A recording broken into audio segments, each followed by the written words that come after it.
السلام علیکم ورحمۃ اللہ وبرکاتہ۔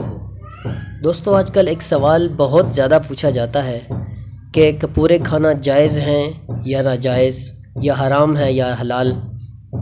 تو شرعی نصوص میں حیوان کے جن 7 اعضاء کے کھانے سے منع کیا گیا ہے ان میں کپورے بھی شامل ہیں۔ اس ممانعت کو بعض اہل علم نے حرام سے تعبیر کرتے ہیں اور بعض مکروہ تحریمی۔ فقہائے احناف نے مکروہ تحریمی لکھا ہے اور اصولی لحاظ سے مکروہ تحریمی کہنا ہی درست ہے۔ مکروہ تحریمی حکم کے اعتبار سے حرام سے کم درجہ رکھتا ہے، البتہ مکروہ تنزیہی کے مقابلے میں حرام سے زیادہ قریب ہے۔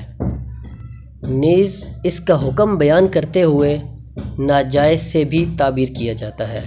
تو اس نص سے یہ ثابت ہوا کہ کپورے کھانا ناجائز و حرام ہیں، لہٰذا ہمیں کپورے نہیں کھانے چاہیے، کیونکہ جب نص کی وجہ سے کپورے کھانا منع ہے تو ضرور اس میں کوئی نہ کوئی خرابی ہوگی جس کی وجہ سے ان سے منع فرمایا گیا ہے۔